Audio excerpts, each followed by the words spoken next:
Welcome back, everybody. Hot Mic live on location. We're here up at the Shack because we got basketball coming up here at 11 o'clock. Cobbers and the Bison. Some Midday Madness. I'm calling it brunch with the Bison here today. That's coming up right after we're done on Hot Mic. Concordia, North Dakota State. Second game of the season here inside the Shack for the Bison women. Our pleasure to be joined by Jaime Adams, former North Dakota State standout, current assistant coach of the Bison. It's great to see you're wearing your specially designed shirt.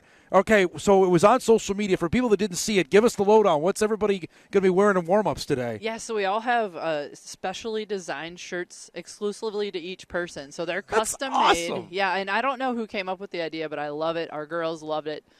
So fun for us to have the reveal yesterday, Yeah, that which was is really what you're alluding to. So just pumped. And I don't know who did mine. I'm guessing it was a Shanley class.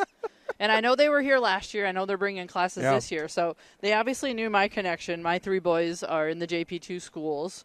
So that I was pretty pumped to see really this. cool. Like, this is really cool. I'm like, how did they know? So, and obviously very well done on the artwork. I crack up over, like, every one of our shirts has the TM. Like, that must really jump out to kids, this big TM. Don't mess with that, yeah, right? But so the kids funny. are not only very artistic, but they also like to follow our rules. I can tell you what, seeing the Bison have had this with the football players of trying to draw the logo during the game. I don't know if you've seen that inside the dome, which none of them, these are already better than any of what the guys are doing over the dome. I can tell you that. They pay so much attention, and they're so detail-oriented. And so I just, 2 thumbs up on my shirt. I absolutely love it. I'm going to wear it all the time. And our girls love theirs, too. That's fantastic. Great idea, well executed, and thank you, kids. We're super pumped to have them today. All right, so the genesis of this is actually a couple years ago when you guys were in Des Moines. That's right. Tell us about that and then bringing it here. So we go down to Des Moines to play Drake, and they have an elementary day they've been doing for years. And it is, I mean, we're growing ours, 2,300. Theirs was filled to the rafters, like 6,000 kids. Oh, my gosh. And they have dances. They have special things going on. The energy in the building. Jory and I loved it because we're like elementary ed teachers, so that's just in our blood. But they just have a blast. It's so well executed. The busing, the volunteers they have in, the lunch they serve the kids, also well executed. And we're like, this is so cool. And then, just creating more Bison fans, tying our amazing university to the community we live in, and getting kids excited about our team, our girls, the great role models that they are. So I think all of it's so good for tying us together. So last year was the season opener here. That's a lot already to unpack. It's the first game of the season, so already there's jitters, and then you got, there was, 1,300 or something? 18, so something like that. It was a good amount of it was kids a fair here. amount. It was. And you got even more because obviously word of mouth got out that the people wanted to be part of it. Yep, and just, when we pitched the idea to area schools, just kind of unsure about it, and how is this going to work logistically, and what do we need for volunteers and busing and all those things. So we've had a team of people to include in our program, in the administration, people around the area, Fargo Public School, all the public schools. So people just really buying in. Awesome. This is a really cool event. Rewarding kids for great behavior too. Character counts, things like that, program tied in. So just all of it's just so good, and we're glad. It takes a full year to put these on. And a lot of work behind the scenes, so to see it come to fruition is pretty awesome, and I hope we keep growing it. I gotta say, can we get to Moorhead? Because I know my son would love to. He's come already. He likes coming. Like, can we do that next year? Can we get the Spuds involved? For sure. All right, let's do it. I mean, there's some Bison fans over there, so for sure we got to get him involved. Because he's come already to games. He's like, Dad, can I come? I'm like, well, maybe next year, buddy. Well, and this one would have made sense too with Concordia from across the river. So yeah, I think that's a great idea. Now you're gonna have to maybe take some tea or get some throat lozenges, get to yell today, because it might be kind of loud to actually communicate with your team. Yeah, I mean, we chuckle about it, but it's true. It's going to be like a road game environment when it comes to getting messaging to our team out. So luckily we have hand signals, all the things. Silent count going today here? Yeah, exactly right. It'll be good for us to work on some of that stuff. So thank you to all the fans coming out. All right, so let's chat about Friday night. Obviously, Gonzaga was in here. They end up winning the game. How did you feel? Going back, look at the tape, how you feel like the team played on Friday night?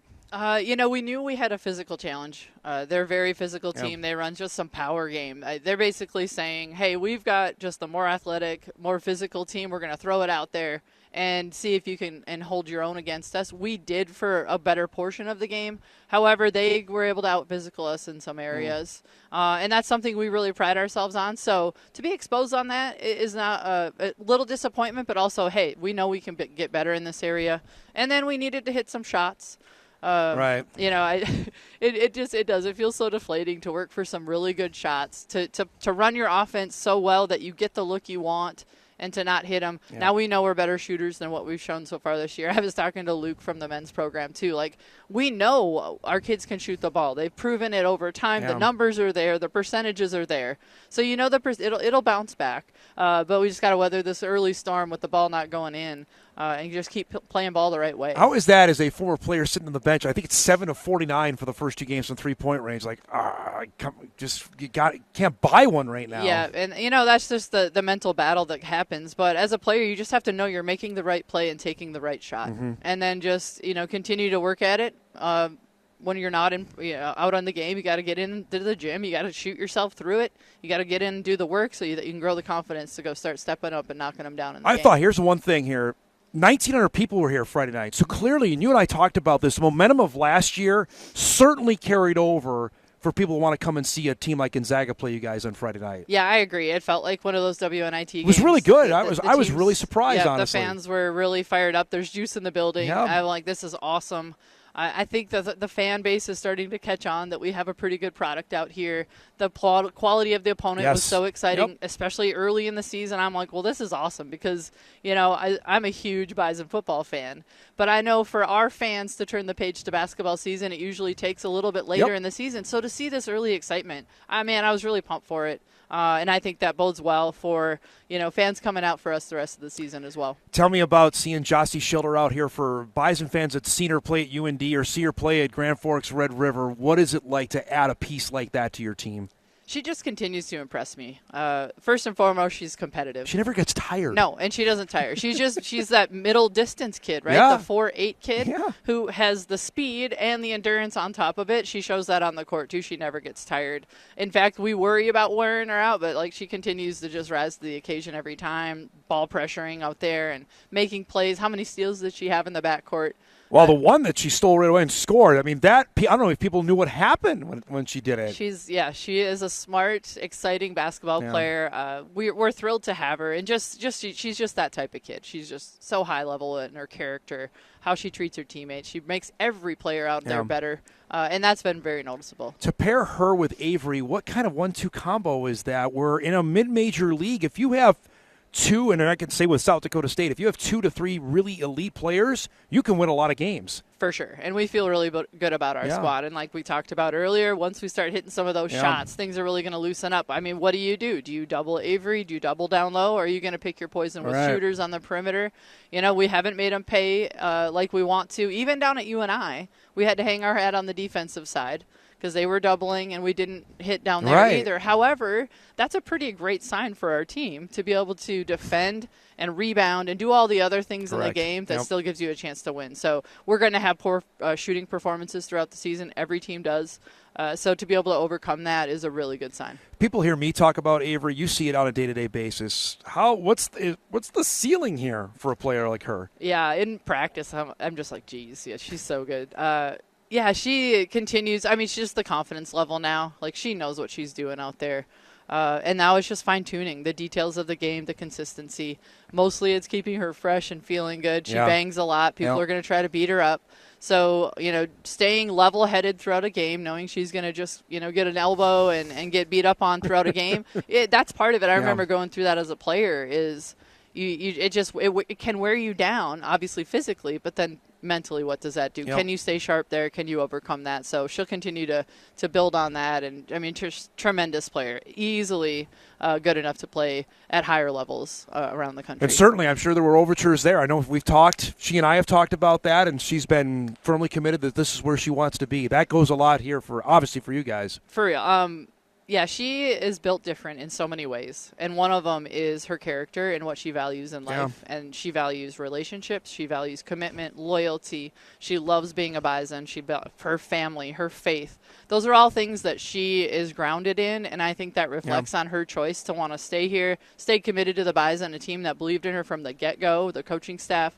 Why change something that's been so good for you, where you've blossomed as a human being, flourished? And so I love that for her. I love that her value system is so grounded and solid, and she's choosing and making wise choices in that regard. Now, I don't want to date you, but you played in this game. How different is the women's game from when you played where we're at right now? It feels wildly different, actually. Like, even me coaching round 1 to round 2, the game has changed. I mean, just the evolution. Now you see all the ball screen, pulling some of the European game into the U.S. game, combining the physicality. I mean, it was football back in the 90s, I swear. And then we went to some more freedom of And you movement. tell your players that, I'm assuming, right? Yeah, I think I still have bruises right here from that. But, and you just remember the Shaq era, too, and it was like that in women's basketball. Man, we could beat each other up so much back then. And then they went to a freedom of movement concepts, and then we got a little bit more European, a little bit more ball screen centric, and now you got all the get action, get it to a good big up top, let the guards run off of it. Do you got a good passing big, pick and pops? Oh, yeah, the bigs that can stretch it. So, yes, wildly different. You know, coaching staffs got so smart with how to take things away. So, you know, remember we used to be so big man oriented. Right. Drop it down low. Well, we can double a big. We can double in a lot of ways. We can take that big out. So what's your next play? So I just think the coaching has gotten so smart. Okay, well, if you're going to take that away so easily, now the game's got to evolve, and that's what you see today. We talked when you were coaching high school ball a couple years before you got this job. Tell me about what about that maybe reinvigorated getting back on the sideline for you.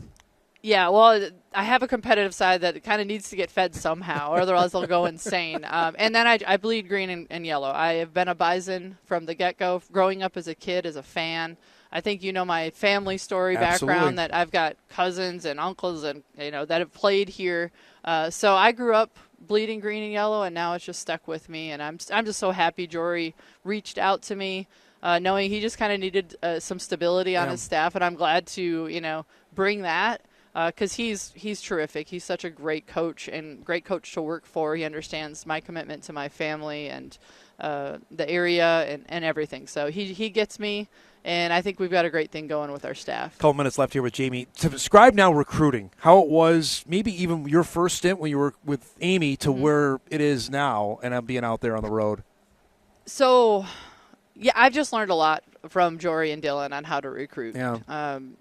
Working with Carolyn, we just had a different philosophy. It was, I felt a little bit maybe more restricting. I think here we are able to start earlier, build relationships sooner, and then get in on kids that maybe we weren't before. You're talking to 8th and 9th grade or 7th and 8th graders now, right? We try not to go that early. Jory, we do have a pretty good and hard and fast rule. We don't talk to them until they're freshmen in high school. Yes, but there are teams doing that, right? Yes, we could potentially talk to them. And then, we talk to coaches of good AAU programs of good high schools. We certainly want them. The good young ones coming to our camps. So we try to get them on campus, start building relationships that way. In fact, Riley Rutledge is an example of that. A good high school, at the time, middle school, and she was our camp MVP as a middle schooler. And you could just see her flash as a young player, and then just her love and devotion to, being a great basketball player, and then NDSU is gonna be great for us in a couple of years. I know all the fans have a couple of years to wait for her, but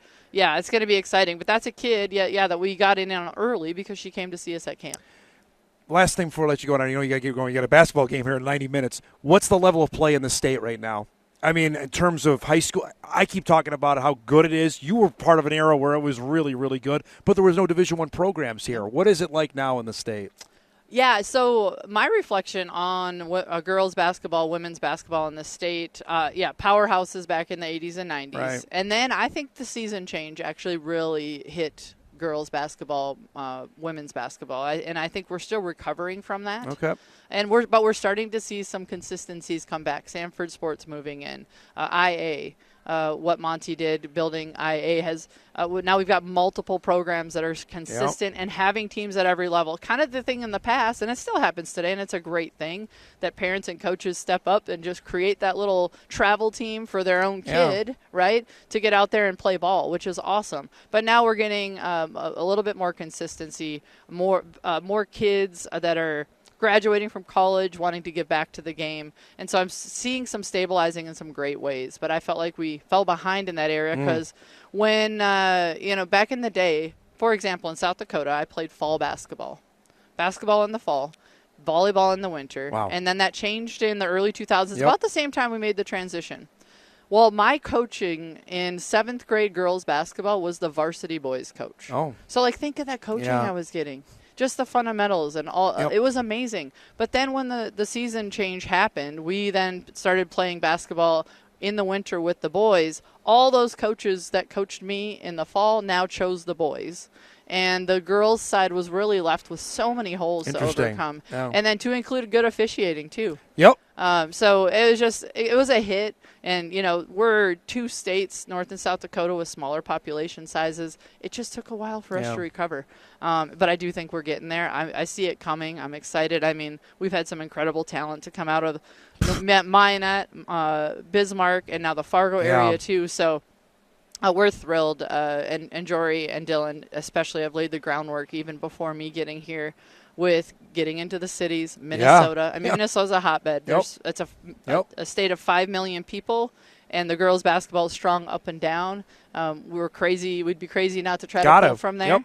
But any North Dakota athlete that's going to be able to help us at this level, we're going to certainly try to get. It's great to see you. Thanks so much for doing this. Thanks Enjoy for today, having okay? me. Yes, we'll talk thank soon. you. Jaime Adams joining us here on set. Bison and Concordia coming up right when we're done at 11 a.m. We'll take a break. We come back. We'll salute our best of the weekend. We got a ton of candidates to pick from. We'll do that right after this on WDAY Extra.